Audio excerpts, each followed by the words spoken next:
people of the internet. I guess I'm a booktuber now. I mean, I have real life subscribers, 6, which is exciting, and YouTube turned off my comments. So that's what's been happening. Today, I decided I'm going to talk about why I'm reading classics for the first time, because this year I've been reading lots of classic novels for the first time for fun. No one's told me to do it. I don't have to read these for any reason. I'm just doing it for funsies. So I'm going to talk about that. I'm reading classics first time, mostly because I just want to know what's up. When they're referenced by things, I want to understand it.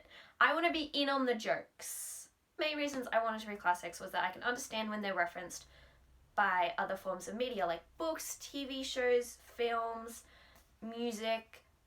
They reference classic novels a lot, and like I kind of understand it because like I know the titles and I'm like, oh yeah, I can like get the gist of it, but like I don't actually understand the references or how they contribute to the story that I'm reading about or watching or consuming, and I just really want to be able to like fully understand that and like get the references and like feel like I know what's up. I also really wanted to diversify my reading because I read a lot of fantasy and contemporary, and I wanted to branch out a bit more. I think with classics it's also really interesting to see how the social commentary of that time was like, because a lot of these books have their own form of like social commentary, and it's fascinating to see the type of language that they use and the ways that they go about it compared to modern times, because obviously they're very quite different, even if they're commentating on the same issues, because these issues are really like enduring throughout the years, and a lot of the problems that were prevalent then are still prevalent now, and we're still having to talk about them, but the way that they're talked about are very different. What is a classic? When I decided I wanted to film this, I thought I should probably define what a classic novel is before I start. And so I went to find the definition, and I couldn't find one. There's no clear-cut definition for what a classic novel is. I went to the Australian Pocket Oxford Dictionary, and this is what I found.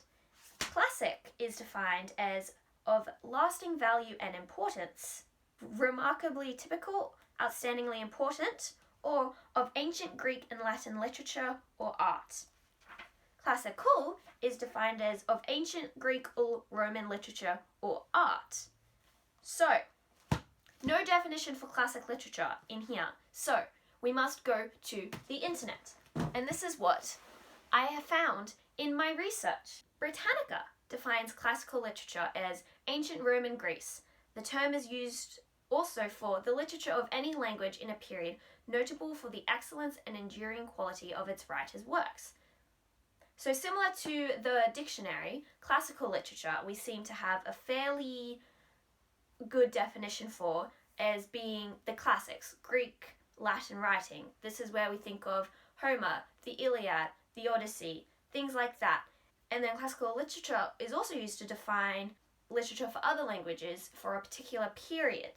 For English literature, Britannica defines this as 1660 to 1714. Therefore, if we take Britannica's definition, many of the books and authors we talk about as classics today would not be defined as English classical literature. Things like Jane Austen or Charles Dickens, they didn't write in this time. They're not classical English literature, but we still consider them to be classic novels. So what is a classic? We must continue scouring the internet.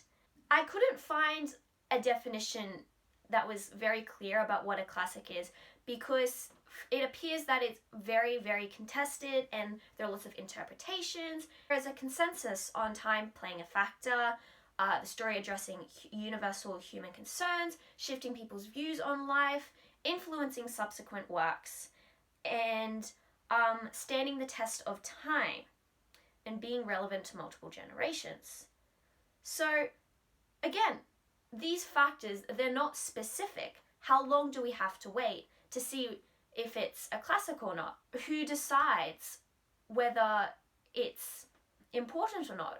And again, all of these factors are debated a lot. and what makes a classic overall is constantly debated. It's also considered that classic literature, whilst being used to define older books that have retained popularity or that have influence or long-lasting impacts upon literature, it's also used for each genre. So each genre would have their own classic literature. I think this is really interesting when you consider the gatekeeping that we can usually see around reading classics, where it's seen for those who are, studying it academically or want to go into studying literature or doing something in that field. I think there needs to be less mystifying of the classics. Like, everyone can read classics. And also the fact that classics aren't just things like Dickens' 600 pages books that are so long. Classics can be things like It or Dune for sci-fi, things that have influenced the rest of the development of that genre up until this point. So, now that we've kind of defined what a classic is, not really, I'm just going to talk about the classics I've read and what I think of them. First off, I started with Pride and Prejudice by Jane Austen. Looking back, might not have been the best place to start because Jane Austen's language can be a lot to wrap your head around. So I had a bit of a headache with it at the beginning, but I got used to it, and by the end of the book I was able to understand what was going on, and I actually really liked it. I really liked the way that she writes characters and makes them so vivid, and they have such strong personalities that really come through. Pride and Prejudice is referenced in Solitaire, which is my favourite Alice Oseman book, so I'm glad I read that, and so now I can kind of understand the connection between the two. And Pride and Prejudice also constantly referenced in so many things, and I'm keen to, next time I see it referenced, be like, oh yes, I understand that. I know what's up. So then I also read 1984 by George Orwell, and if you haven't read it, it's a dystopian novel set in 1984, which was like 20 or 30 years in the future when it was written, and it's basically in this society where Big Brother controls everyone's thoughts and actions, and there's not really any freedom. I found this book really interesting, especially because it's been so influential to dystopian literature and the genre, and as well has really influenced a lot of things that we see today. Like, the show Big Brother was influenced by 1984 and the idea that you're always being watched, which I found really interesting because I didn't know that before I read 1984. George Orwell, I think he needed a hug or maybe some therapy. Jane Eyre. I hated Jane Eyre. I hated it so much. It was so boring. I was so bored the whole time. It was not interesting. But so Jane Eyre basically tells the story of Jane Eyre from when she is a child to an adult. Yeah, I didn't like it. Mr. Rochester, not interesting. Not a good love interest. Second of all, the big plot twist, like it. I didn't like it, but I read it. And that's it. I'm not going to say anymore because people are going to get mad at me because people really like Jane Eyre, and I can understand the value in it and the feminist aspects, and that's all good and well, but I was bored. Next, I read Emma by Jane Austen, and this has been the favourite out of all the classics that I've read so far. Emma is such a conniving, scheming girl, and I love it. I love that for her. She's such an interesting character because she's clearly not that likable, but you can't help but like her and root for her, even though she's doing all these things and you're like, oh, Emma, no. I think this is also where I was able to see a little bit of what Jane Austen had done in Pride and Prejudice, in Emma as well, in the exaggerated personalities, but whereas this was in a few characters in Pride and Prejudice, she really ramped it up for Emma with like Mr. Woodhouse and Miss Bates, and like the way that she uses humour in her stories I think is so good. I did watch the movie from 2020 after I finished reading it, and I loved the movie so much. Dune by Frank Herbet, which I talked about in my books I read in lockdown video. Is that Is that a self-promo?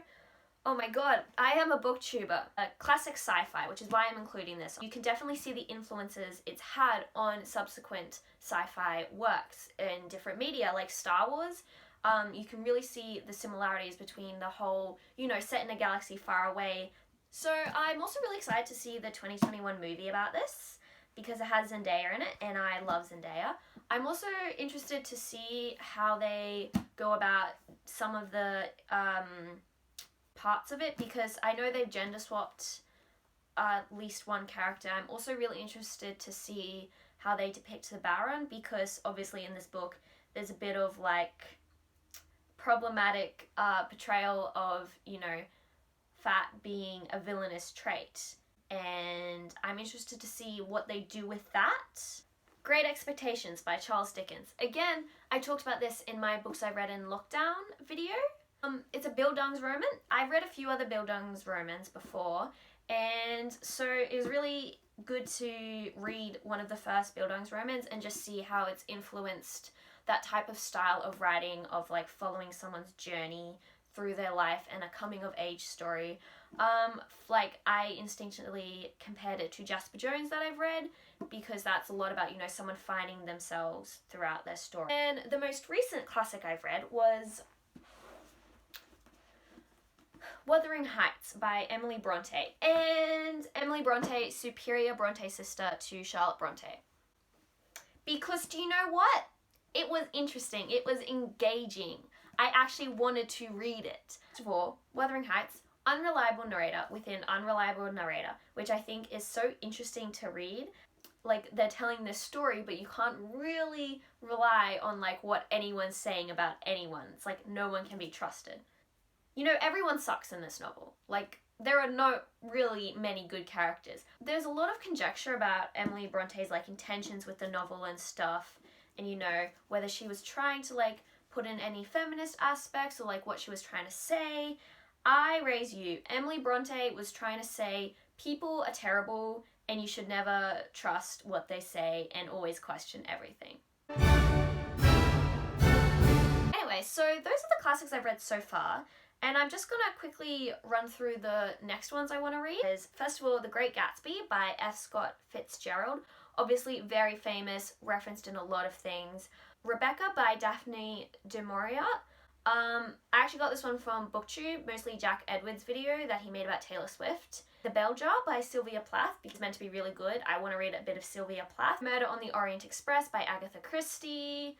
And Breakfast at Tiffany's by Truman Capote, so very referenced and known. The Catcher in the Rye by J.D. Salinger, and The Picture of Dorian Gray by Oscar Wilde.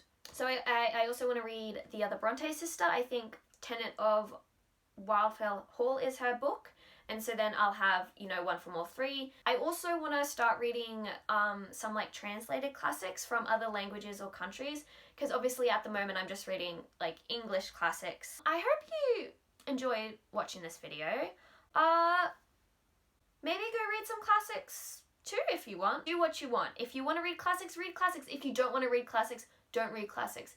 It has nothing to do with how smart you are, or how into books you are, or like how good of a reader, how good of a reader you are. Like, it has nothing to do with that. Just read what you want to read. Bye.